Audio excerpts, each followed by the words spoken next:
NCERT GS economy के इस session में आज हम बात करने वाले हैं इंडियन इकोनॉमी के एक बहुत ही इंपॉर्टेंट टॉपिक इकोनॉमिक प्लानिंग पर। इकोनॉमिक प्लानिंग यानी कि आर्थिक योजना या आर्थिक नियोजन के बारे में आज हम बात करेंगे। और इस चैप्टर को पढ़ते समय हमें इस बात पर ध्यान देना होगा कि इसमें जो पंचवर्षीय योजनाओं का जो इतिहास है, यहाँ से जो क्वेश्चन आते हैं उनमें कौन कौन से पॉइंट इंपॉर्टेंट होते हैं उनको हम फोकस करते जाएंगे। और वर्तमान में जो नीति आयोग का कॉन्सेप्ट है उस पर भी हम चर्चा करेंगे। तो सबसे पहले बात करते हैं कि प्लानिंग क्या होती है। प्लानिंग यानी कि योजना। देखिए, प्लानिंग किसी भी क्षेत्र में की जा सकती है। जैसे हम जब कोई भी काम करने की तैयारी करते हैं तो उस तैयारी को ही एक तरह से हम प्लानिंग कह सकते हैं। लेकिन व्यापक तौर पर देखा जाए तो प्लानिंग क्या है? प्लानिंग किसी लक्ष्य की, किसी निर्धारित लक्ष्य को निर्धारित समय में प्राप्ति करने के लिए किए गई तैयारी को हम प्लानिंग कहते हैं। और भारत में ये जो आर्थिक प्लानिंग थी ये आज़ादी के बाद की गई थी। यानी कि प्लान्ड इकोनॉमी का जो कॉन्सेप्ट है ये हमारे देश ने आज़ादी के बाद इसको लागू किया और पंचवर्षीय योजनाओं के रूप में 12 पंचवर्षीय योजनाएं हमने प्लानिंग के दौर में भारत में देखी थी। तो इसी का पूरा इतिहास और वर्तमान हमको देखना है। सबसे पहले हम बात करेंगे कि जो आर्थिक नियोजन होता है ये क्यों जरूरी होता है और इसके अंतर्गत क्या क्या काम किए जाते हैं। तो देखिए, भारतीय अर्थव्यवस्था में जो योजना है, जो नियोजन है, यह कार्य सबसे पहले जो शुरू किया गया वो प्रथम पंचवर्षीय योजना के साथ शुरू किया गया। लेकिन भारत ने ये जो कॉन्सेप्ट है किससे सीखा था? सोवियत संघ से। पहला प्रश्न यही आ जाता है कि भारत ने नियोजित अर्थव्यवस्था का प्लान या पंचवर्षीय योजना की योजना, पंचवर्षीय योजनाओं का जो कार्यक्रम है यह किस देश से प्रेरित होकर के लागू किया? तो वो सोवियत संघ था। सोवियत संघ क्या था? 1991 तक जिसे हम सोवियत संघ के नाम से जानते हैं, इस सोवियत संघ के विघटन के बाद उसी का रूस के नाम से हम इसको इंट्रोड्यूस करते हैं। यानी कि हम 1991 से पहले इसे सोवियत संघ के नाम से जानते थे, तो 1991 के बाद इसे हम रूस के नाम से जानते हैं, क्योंकि सोवियत संघ में रूस के अलावा बहुत सारे देश थे और इस देश का जो लीडर था वो कौन था? रूस था। तो दुनिया में सबसे पहले सोवियत संघ ही वह संगठन था, देश था, जिसने अपने देश में नियोजित अर्थव्यवस्था या प्लान्ड इकोनॉमी का कॉन्सेप्ट लागू किया और भारत ने इसी से प्रेरित होकर के अपने यहाँ इस व्यवस्था को अपनाया था। आर्थिक नियोजन की जब हम बात करते हैं तो हम देखते हैं कि आर्थिक नियोजन क्यों किया जाता है। तो यहाँ पर देखिए, कुछ महत्वपूर्ण ऑब्जेक्टिव होते हैं, कुछ उद्देश्य होते हैं इसके, जिनके लिए कोई देश आर्थिक नियोजन करता है। जैसे coordination of natural and economic और ह्यूमन रिसोर्सेज। सबसे बड़ी आवश्यकता जो होती है, हम प्लानिंग जब करते हैं किसी देश की अर्थव्यवस्था की, देखिए ब्रिटिश इंडिया में हमारे देश की आर्थिक नियोजन की कोई प्लानिंग नहीं की जाती थी, क्योंकि ब्रिटिश इकोनॉमी में भारत के रिसोर्सेज को एक्सप्लॉइट किया जाता था, उनका शोषण किया जाता था। लेकिन जब हम आज़ाद हुए तो इस बात की आवश्यकता महसूस हुई कि भारत जैसे विविधता वाले देश में बिना प्लानिंग के आर्थिक विकास करना संभव नहीं है। तो सबसे पहला इसका उद्देश्य रखा गया कि हमारे पास जो नेचुरल और जो ह्यूमन रिसोर्सेज हैं उनको कैसे कोऑर्डिनेट किया जाए, आपस में समन्वय उनका किया जाए, इसके लिए एक तैयारी, एक प्लानिंग का होना जरूरी था। और क्या था? Balanced growth in socio economic in difference economic sector. यानी कि भारत के जो अलग अलग आर्थिक क्षेत्र हैं उनमें उनका जो सोशल और इकोनॉमिक जो विकास है वह समान रूप से हो। यानी कि देश के सर्वांगीण विकास के लिए और देश में उपलब्ध मानव और प्राकृतिक संसाधनों के आपस में समन्वय और संपूर्ण विकास के लिए जरूरी था कि इसकी प्लानिंग या तैयारी की जाए, उसके बाद देश का विकास किया जाए। अब ये जो तैयारी भारत के आर्थिक विकास की गई, ये तैयारी वास्तव में ब्रिटिश कालीन इंडिया से ही शुरू हो चुकी थी, लेकिन इसका इंप्लीमेंटेशन आजादी के बाद किया गया था। तो भारत में नियोजन का इतिहास जो है ये क्या है, इस पर हम बात करेंगे। यहां से बहुत सारे प्रश्न आते हैं, बहुत सारे फैक्ट सीधे सीधे आप देखेंगे क्वेश्चन में पूछे गए हैं। भारत में नियोजन का इतिहास शुरू होता है 1934 से। यानी कि 1934 में पहली बार भारत के नियोजन के लिए, आर्थिक नियोजन के लिए कोई कार्य किया गया और वह कार्य किसने किया था? एम विश्वेश्वरैया ने। एम विश्वेश्वरैया वह पहले व्यक्ति थे जिन्होंने भारत में आर्थिक नियोजन की आवश्यकता को महसूस किया और इसके लिए इन्होंने 1934 में अपना 10 वर्षीय प्लान प्रस्तुत किया। इन्होंने कहा कि भारत के आर्थिक नियोजन की जो योजना है वह 10 वर्षों की होनी चाहिए। प्रत्येक 10 वर्ष पर एक नई योजना बना करके देश का आर्थिक विकास करना चाहिए और इसमें इन्होंने इंडस्ट्रियल प्रोडक्शन पर ज्यादा ध्यान दिया। इन्होंने कहा औद्योगिक उत्पादन को बढ़ाने के उद्देश्य को ध्यान में रखते हुए भारत में 10 वर्षीय योजनाओं को लागू किया जाना चाहिए। उसके बाद फिर नेशनल प्लानिंग कमेटी का गठन किया गया और ये 1938 में गठित हुई थी। भारत में नेशनल प्लानिंग कमेटी का गठन 1938 में किया गया था और ये किसकी पहल पर हुआ था? नेताजी सुभाष चंद्र बोस की पहल पर हुआ था और इसके चेयरमैन थे जवाहरलाल नेहरू। बहुत महत्वपूर्ण है। 1938 में गठित नेशनल प्लानिंग कमेटी के जो अध्यक्ष थे वो कौन थे? जवाहरलाल नेहरू थे। लेकिन इसका जो पूरा प्रस्ताव, जो ड्राफ्ट है, वो तैयार करने में किसकी भूमिका थी? सुभाष चंद्र बोस की भूमिका थी। और आप जानते ही हैं 1938 में जब ये कमेटी बनाई गई उसके ठीक बाद ही 1939 में द्वितीय विश्व युद्ध शुरू हो गया, इसलिए इस कमेटी का कार्य बीच में ही रोक दिया गया और इसके बाद फिर गांधीयन स्ट्रेटजी या गांधीयन योजना प्रस्तुत की गई। गांधीयन योजना में जो गांधी नाम है ये इसलिए है क्योंकि इसको जिसने प्रस्तुत किया था उनका नाम था आचार्य श्रीमन नारायण। आचार्य श्रीमन नारायण महात्मा गांधी के आर्थिक सिद्धांत से काफी ज्यादा प्रभावित थे। एक बार प्रश्न आया है कि महात्मा गांधी का आर्थिक सिद्धांत किस पर आधारित है, तो इसका उत्तर है ट्रस्टीशिप पर आधारित है।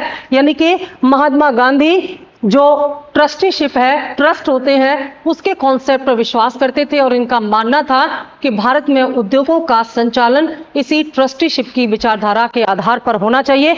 इसके अलावा गांधी जी जो है नीचे से ऊपर नियोजन यानी कि रूरल क्षेत्र से लेकर के अर्बन क्षेत्र तक के जो विकास का नियोजन था, इनका मानना था, गांधी योजना का ये मानना था कि इस प्रकार से प्लानिंग की जाए कि पहले ग्रामीण क्षेत्रों के विकास पर ध्यान दिया जाए, उसके बाद फिर शहरी क्षेत्रों के विकास को बढ़ावा दिया जाए। ये गांधीयन योजना की 2 प्रमुख बातें हैं। ठीक है। और इसमें इसको क्या कहते हैं? Economic decentralisation. इकोनॉमिक डिसेंट्रलाइजेशन में स्थानीय स्तर से विकास की प्रक्रिया को शुरू किया जाता है।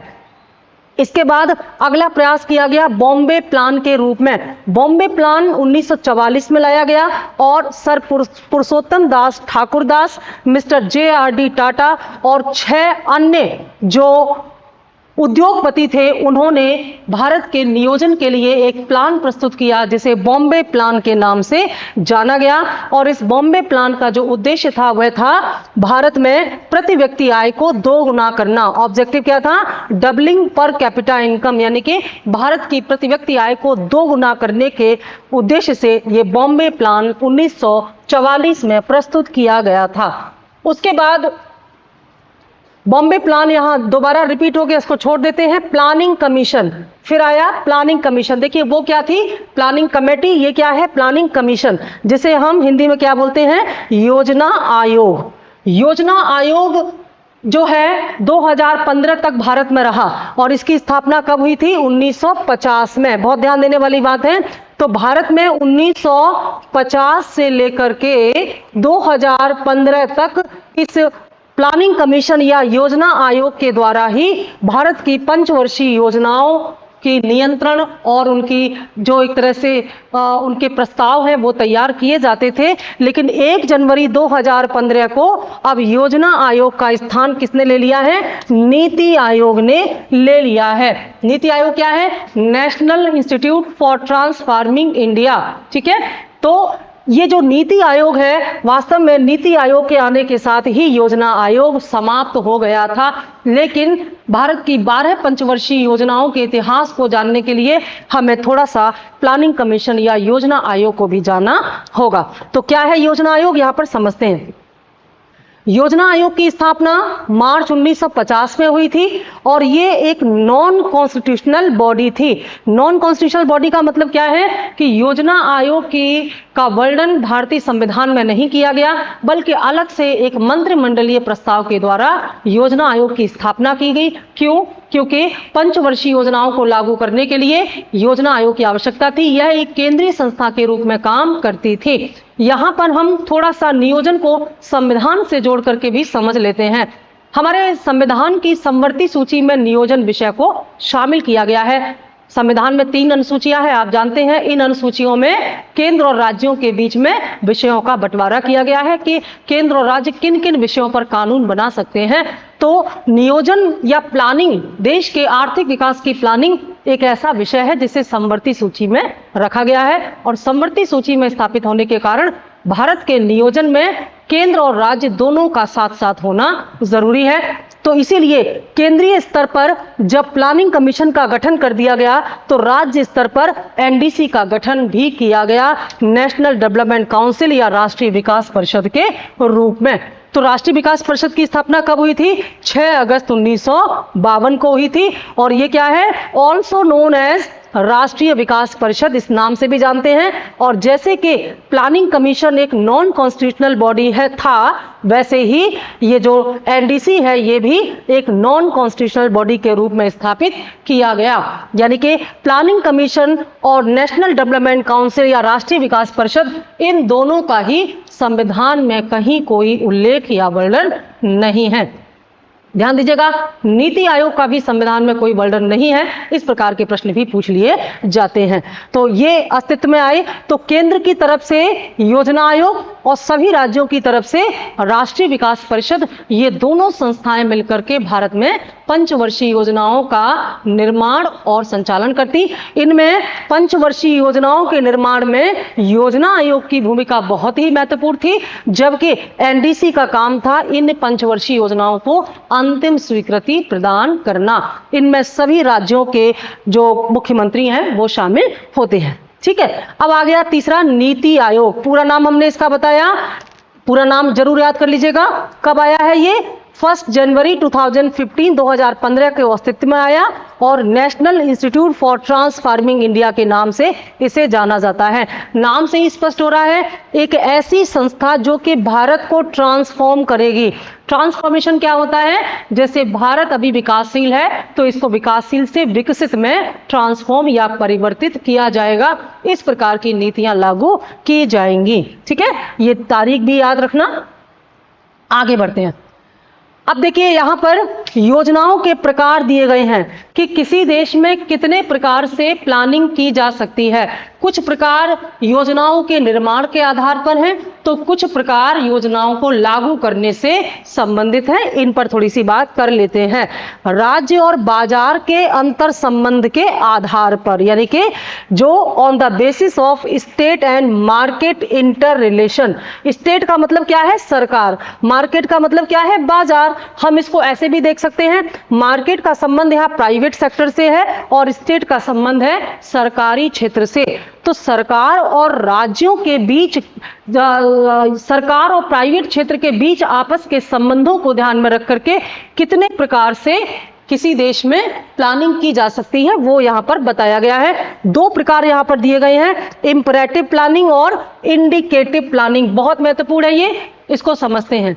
जैसे हमने जो पहला चैप्टर आपको पढ़ाया था इकोनॉमी में, उसमें टाइप्स ऑफ इकोनॉमी आपको बताए थे। अगर आपने नहीं देखा है तो एक बार उसको देख लीजिएगा, बहुत इंपॉर्टेंट उसमें बेस आपका इकोनॉमी का तैयार हो जाएगा। उसमें हमने देखा था कि किसी देश की जो अर्थव्यवस्था है उसको अलग अलग आधार पर अलग अलग नाम दिए गए हैं। उनमें से ही एक था पूंजीवादी अर्थव्यवस्था और साम्यवादी अर्थव्यवस्था। भारत में मिश्रित अर्थव्यवस्था लागू है, ये भी हमने बताया था। देखिए, जहां पर साम्यवादी या समाजवादी अर्थव्यवस्था होती है वहां पर सरकार का रोल बहुत महत्वपूर्ण होता है अर्थव्यवस्था में, और जहां पूंजीवादी अर्थव्यवस्था होती है वहां प्राइवेट सेक्टर का रोल बहुत इंपॉर्टेंट होता है उत्पादन क्रियाओं में। तो दोनों ही प्रकार की व्यवस्थाओं में अलग अलग प्रकार की प्लानिंग की जाती है। जैसे अगर किसी देश में राज्य की भूमिका बहुत महत्वपूर्ण है, इसका मतलब है वहां साम्यवादी या समाजवादी तत्व ज्यादा प्रभावी हैं, या ये कहिए कि पूरी तरह से सरकार द्वारा नियंत्रित अर्थव्यवस्था है, तो वहां पर क्या होगा, वहां पर इंपरेटिव प्लानिंग की जाएगी। इंपरेटिव प्लानिंग यानी कि आदेशात्मक नियोजन। आदेशात्मक नियोजन, आदेशात्मक नियोजन में क्या होता है कि सरकारी संस्थाएं योजनाओं का निर्माण करती हैं और सरकारी अधिकारियों के माध्यम से इन योजनाओं को लागू करने के आदेश दिए जाते हैं। इसे हम कहते हैं आदेशात्मक या इंपरेटिव प्लानिंग। तो इस तरह की प्लानिंग उन्हीं देशों में होती है जहां पूरी तरह से नियंत्रित अर्थव्यवस्था होती है, यानी कि जहां संपूर्ण आर्थिक संसाधनों पर सरकार का नियंत्रण होता है और पूर्ण तरह से सरकार केंद्रित संस्था ही देश की आर्थिक नियोजन या प्लानिंग तैयार करती है। अब हम इसकी तुलना किससे कर सकते हैं? क्या वर्तमान में किसी देश में इस प्रकार का नियोजन होता है? तो हम कुछ एक योजनाओं में इसका उदाहरण हम दे सकते हैं चीन का। हम अगर इतिहास से इसकी और तुलना करें तो हम अलाउद्दीन खिलजी के जो बाजार सुधार कानून थे उसको इससे तुलना कर सकते हैं।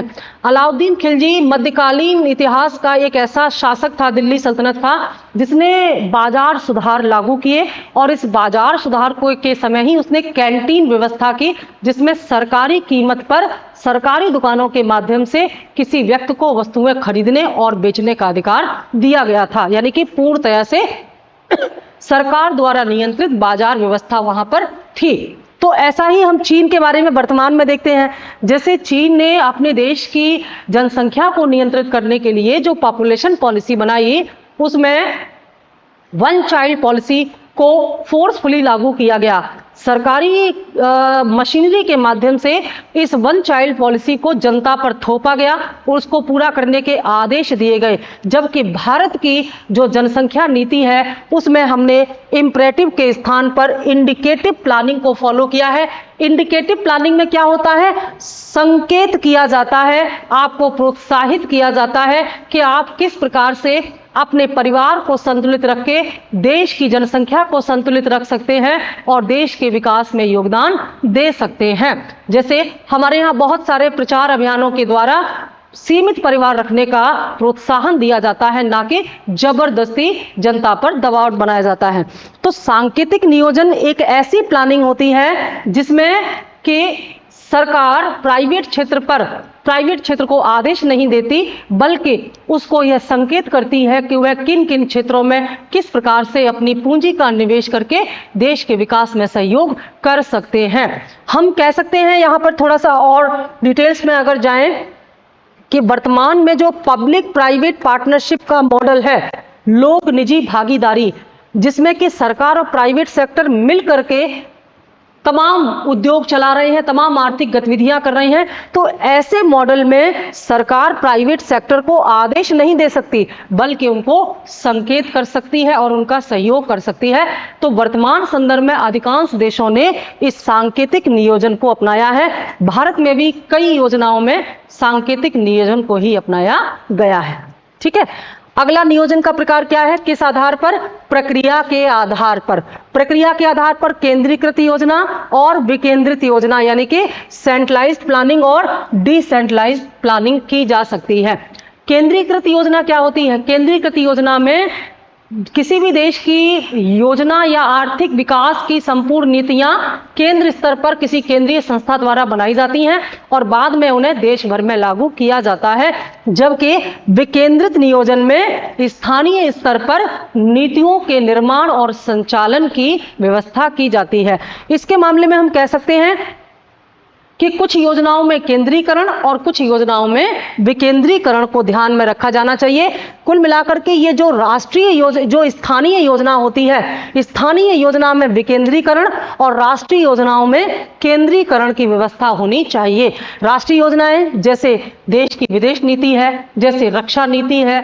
अब विदेश नीति हो, रक्षा नीति हो, तो इसे स्थानीय स्तर पर तो नहीं चलाया जा सकता है ना। जैसे मुख्यमंत्री अगर देश की विदेश नीति को चलाए तो फिर वो राष्ट्र हित में नहीं हो जाएगी, वो उस राज्य के हित में हो जाएगी। इसलिए देश का जो विदेश मंत्री है वो राष्ट्रीय स्तर पर देश की नीतियां बनाता है और जो रक्षा मंत्री है वो देश की सुरक्षा संबंधी नीतियां बनाता है। तो हम कह सकते हैं कि जब राष्ट्रीय स्तर पर यानी कि संपूर्ण राष्ट्र को ध्यान में रख करके कोई नीति बनाई जाती है तो उसे राष्ट्रीय योजना कहते हैं, लेकिन स्थानीय या क्षेत्रीय हितों को ध्यान में रख करके जब नीतियों का निर्माण किया जाता है तो इसे क्या कहते हैं? रीजनल प्लानिंग कहते हैं। आगे अगला प्रकार क्या है योजनाओं का? यहां पर योजनाओं का अगला प्रकार है परिणाम, यानी कि परिणाम के आधार पर कितने प्रकार की योजनाएं हो सकती हैं। तो परिणाम के आधार पर भी दो प्रकार की योजनाएं हैं, संरचनात्मक और कार्यात्मक, यानी कि structural planning and functional planning. Structural planning में क्या होता है कि जैसे किसी देश की जब योजना बनाई जा रही होती है तो उस योजना में देश की संरचना को मजबूत करने का प्रयास किया जाता है, या देश की मूलभूत संरचना को ध्यान में रख करके या संरचना को बदल करके उस देश के विकास को बढ़ावा दिया जाता है। जबकि कार्यात्मक योजना में योजना के जो फंक्शन है उस पर ज्यादा ध्यान दिया जाता है, यानी कि कार्यात्मक योजना जो है ये अल्पकालीन है और संरचनात्मक योजना में दीर्घकालीन प्रयास करना पड़ता है। आगे है अवधि के आधार पर। अवधि के आधार पर कितने प्रकार की योजनाएं हो सकती हैं? अवधि के आधार पर हो सकती हैं दीर्घकालीन योजनाएं, अल्पकालीन योजनाएं और चक्रीय योजनाएं, यानी कि रोलिंग प्लान। दीर्घकालीन योजनाओं में लंबे अवधि के लिए प्लानिंग की जाती है, अल्पकालीन में कम समय के लिए की जाती है, और चक्रीय में वार्षिक योजनाओं के माध्यम से एक साइकिल बनाया जाता है और जब तक लक्ष्य की प्राप्ति नहीं हो जाती तब तक निरंतर वार्षिक मूल्यांकन के साथ योजना लागू की जाती है। जैसे भारत में 1978 से 1980 के बीच में 2 वर्ष के लिए रोलिंग प्लान लागू किया गया था। आगे आएगा हमारे पंचवर्षीय योजनाओं के इतिहास में। अब ये तो प्रकार थे, उसके बाद आ जाता है भारत में पंचवर्षीय योजनाओं का इतिहास, यानी कि जो हमारी 12 पंचवर्षीय, मैंने आपको बताया था भारत में कुल 12 पंचवर्षीय योजनाएं लागू हुई, प्रथम से लेकर के 12, और अंतिम और 12वीं पंचवर्षीय योजना का समापन कब हुआ है? अंतिम और 12वीं पंचवर्षीय योजना 31 मार्च 2017 को संपूर्ण हुई है। उसके बाद अब नीति आयोग भारत में 15 वर्षीय विजन डॉक्यूमेंट लेकर के आया है। तो क्या ये सारी की सारी पंचवर्षीय योजनाएं हमको रटनी पड़ेंगी? बिल्कुल नहीं। आप देखिए कितने शॉर्ट में लेकर के आए हैं, लेकिन इतिहास तो इसका जानना पड़ेगा क्योंकि प्रश्न बनते हैं अभी भी। तो हमें जो मेन चीजें हैं उन पर फोकस करके इसको आगे बढ़ जाना है। जैसे क्या क्या है मेन चीजें? हर एक पंचवर्षीय योजना का कार्यकाल आपको पता होना चाहिए, क्योंकि कई पंचवर्षीय योजनाओं में कई अन्य महत्वपूर्ण कार्यक्रम लागू किए गए थे। जैसे प्रथम पंचवर्षीय योजना में सामुदायिक विकास कार्यक्रम लागू किया गया। यह प्रश्न पूछा गया है कि सामुदायिक विकास कार्यक्रम किस पंचवर्षीय योजना में और किस देश से प्रेरित होकर के लागू किया गया था? तो प्रथम पंचवर्षीय योजना के बीच का दौर था 1952। उसी समय अमेरिका से प्रभावित होकर के भारत ने सामुदायिक विकास कार्यक्रम लागू किया था। तो समय आपको याद रखना है और मेन फोकस 2 चीजों पर यहां पर बहुत ध्यान देना है। प्रश्न बनते हैं कि इनका कार्यकाल क्या था और इनका मेन फोकस क्या था। इसी को हम लोग आगे लक्ष्य बना करके पढ़ेंगे, ठीक है? तो फर्स्ट 5 ईयर प्लान, और समझ गए होंगे 5 ईयर प्लान इसलिए कहा जा रहा है क्योंकि 5 वर्ष के लिए थी, और ये पहली पंचवर्षीय योजना भारत की थी जो कि 1951 से 1956 तक चली थी, और ये हैरड-डोमर मॉडल पर आधारित थी। हैरड-डोमर मॉडल जो है ये ग्रामीण क्षेत्र में और कृषि व्यवस्था में सुधार के पक्षधर थे। तो इस प्रथम पंचवर्षीय योजना में एग्रीकल्चर डेवलपमेंट सबसे बड़ा फोकस था, ठीक है? कि क्योंकि जिस समय हमें आजादी मिली थी, हम आजाद हुए, उस समय भारत की सबसे बड़ी समस्या थी भुखमरी से छुटकारा प्राप्त करना। तो इसलिए पहले यह ध्यान दिया गया कि जो एग्रीकल्चर सेक्टर है उसका विकास कैसे किया जाए। इसीलिए इस प्रथम पंचवर्षीय योजना को कृषि योजना के नाम से भी जाना जाता है। बहुत हम आपको बताते जा रहे हैं कहां कहां आपको ध्यान देना है। फिर इसके बाद आ गई सेकंड 5 इयर्स प्लान, द्वितीय पंचवर्षीय योजना। ये किस पर बेस्ड था? ये था पीसी महालनोबिस मॉडल पर बेस्ड, यानी कि इसमें पीसी महालनोबिस मॉडल को आधार बना करके विकास की नीतियां तैयार की गई थी। तो पीसी महालनोबिस मॉडल क्या है? ये वास्तव में एक ऐसा मॉडल है जिसमें शहरी विकास को बढ़ावा दिया जाता है, उद्योगों के विकास को बढ़ावा दिया जाता है। इसीलिए इसका मेन फोकस औद्योगिक उत्पादन को बढ़ाने के लिए था। इसी द्वितीय पंचवर्षीय योजना में ही जवाहरलाल नेहरू ने यह वक्तव्य कहा था कि आधुनिक भारत का भगवान मंदिरों में नहीं बल्कि बाहरी उद्योग यानी कि हैवी इंडस्ट्री में मिलेगा। बाहरी उद्योग उन्हें कहते हैं जो देश की मूलभूत संरचना का आधार होते हैं, इन्हें हम कोर इंडस्ट्री भी कहते हैं। तो इसलिए इसी दूसरी पंचवर्षीय योजना में भारत ने विदेशी पूंजी के सहयोग से 3 बड़े स्टील प्लांट्स की स्थापना की थी। इसमें भिलाई सोवियत संघ के सहयोग से, दुर्गापुर संयंत्र ब्रिटेन के सहयोग से और राउरकेला जो है वो जर्मनी के सहयोग से स्थापित किया गया था इस दूसरी पंचवर्षीय योजना में। हालांकि इसकी बहुत आलोचना की गई कि हम अपने विकास की नीतियां इस प्रकार से ना बनाएं कि हमें विदेशी पूंजी पर डिपेंड होना पड़े, लेकिन उस समय मजबूरी थी क्योंकि इन हैवी इंडस्ट्रीज को डेवलप किए बिना हमारे देश की जो बेसिक स्ट्रक्चर था वो मजबूत नहीं हो सकता था। तो तीसरी पंचवर्षीय योजना में हम देखते हैं समय क्या है 1961 से 1966। ये बड़ा महत्वपूर्ण है क्योंकि इसमें कई महत्वपूर्ण घटनाएं हुई हैं, इसको ध्यान में रखिएगा। थर्ड 5 इयर्स प्लान जो है इसमें मेन फोकस जो था वो इकोनॉमी को क्या करना था, इंडिपेंडेंट बनाना था, यानी कि आत्मनिर्भर अर्थव्यवस्था बनाने पर ध्यान दिया गया। ये आत्मनिर्भर अर्थव्यवस्था क्यों यहां पर सामने आया, क्योंकि इस दूसरी पंचवर्षीय योजना में हमने विदेशी पूंजी का सहयोग लिया था। इसकी आलोचना की गई और ये कहा कि हम इस प्रकार से देश की नीतियां बनाएं कि हमें दूसरे देशों से आर्थिक सहयोग न लेना पड़े, इसीलिए इसमें इंडिपेंडेंट या आत्मनिर्भर अर्थव्यवस्था का कॉन्सेप्ट शामिल किया गया।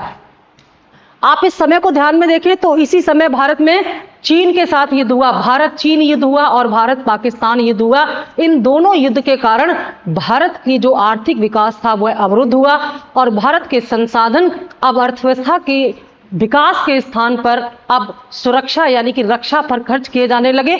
और चीन युद्ध में भारत की पराजय ने इस बात के लिए हमें मजबूर किया कि अब भारत को रक्षा क्षेत्र में भी ज्यादा निवेश करना चाहिए। तो इसीलिए इन तीसरी पंचवर्षीय योजना के बाद भारत में अगले 3 वर्षों के लिए कोई नई पंचवर्षीय योजना लागू नहीं हो पाई और फिर उसके बाद 3 वर्षों का योजना अवकाश घोषित किया गया, प्लान हॉलिडे। यह भारत का प्रथम योजना अवकाश था कि पंचवर्षीय योजना को बीच में रोकना पड़ा 3 साल का। और इसमें 3 एनुअल प्लान्स चलाए गए, वार्षिक योजनाएं चलाई गई। और सबसे महत्वपूर्ण बात क्या है, इस प्लान हॉलिडे में भारत में हरित क्रांति या ग्रीन रेवोल्यूशन शुरू किया गया। हरित क्रांति शुरू करने का वर्ष क्या माना जाता है, 1966-67।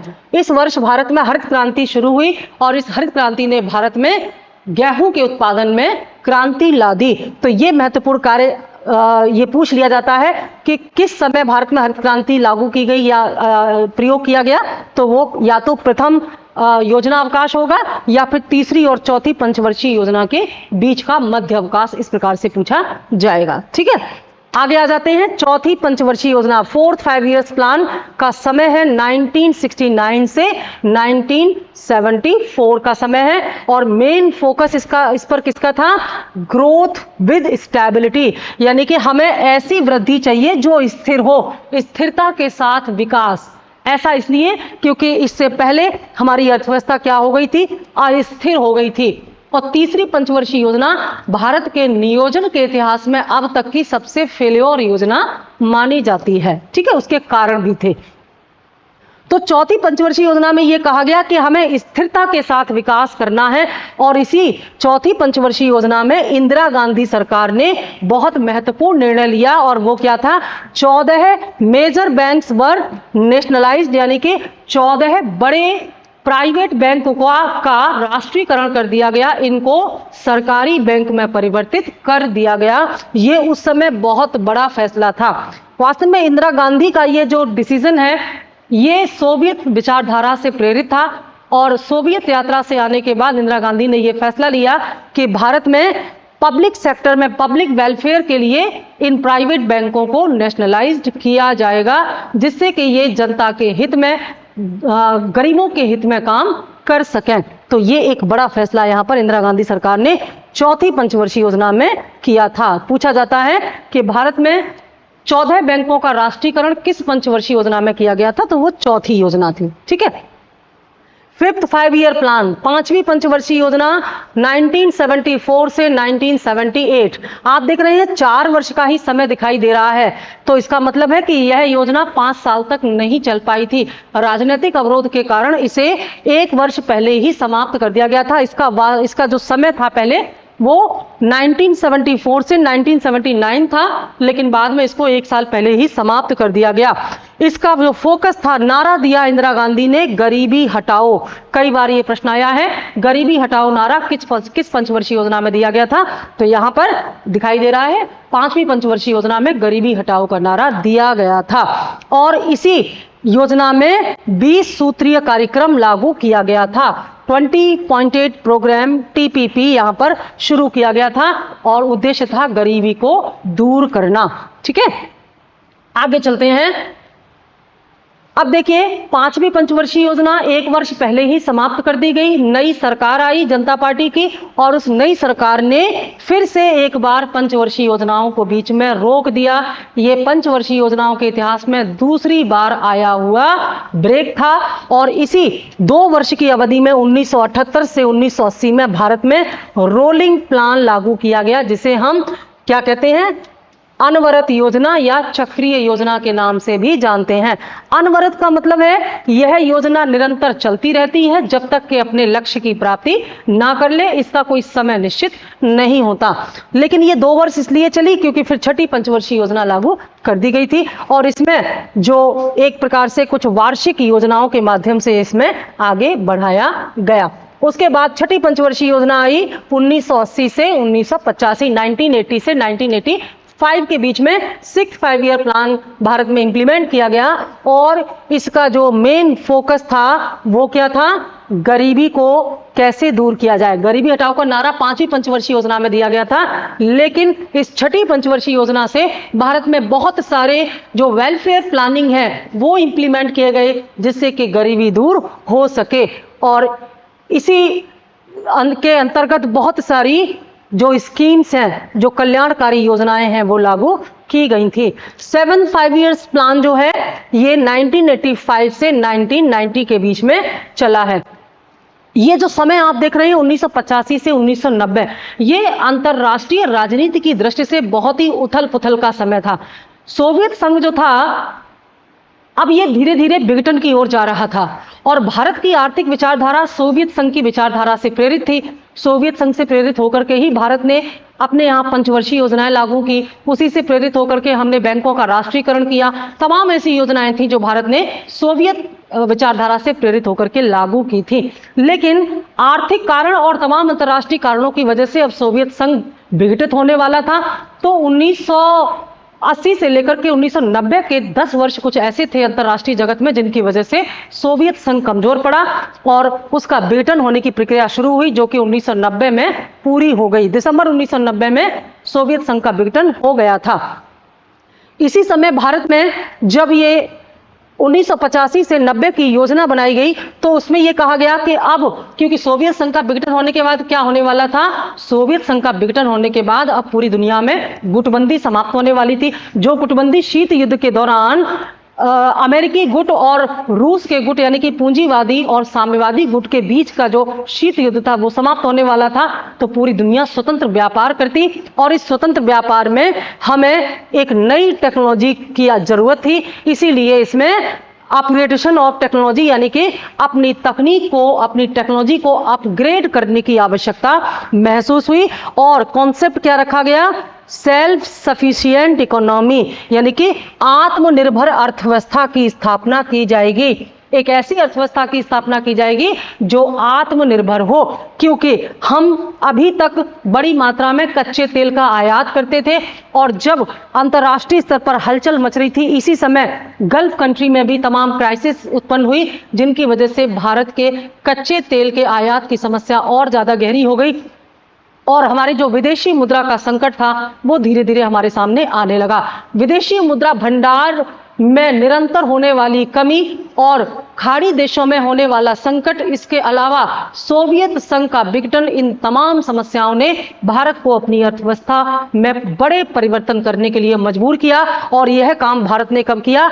8वीं पंचवर्षीय योजना में। लेकिन यहां पर आप देख रहे हैं 7वीं और 8वीं पंचवर्षीय योजना के बीच में फिर से एक बार योजना अवकाश घोषित किया गया, जो भारत के प्लानिंग के इतिहास में तीसरी बार होने वाला अवकाश था। यह कब से कब तक चला? 1990 से 92 तक। और इस तीसरे योजना अवकाश का कारण था विदेशी मुद्रा का संकट। भारत के विदेशी मुद्रा भंडार बहुत ही निम्नतम स्तर पर पहुंच चुके थे और इसी एनुअल प्लान यानी कि तीसरे एनुअल प्लान या तीसरे अवकाश में भारत ने अपनी अर्थव्यवस्था को बदलने का विचार रखा, प्रस्ताव तैयार किया। और इसी समय जुलाई 1991 में तत्कालीन प्रधानमंत्री पीवी नरसिम्हा राव और वित्त मंत्री डॉक्टर मनमोहन सिंह ने संसद में एक प्रस्ताव पेश किया, जिसे क्या कहा गया? New economic policy.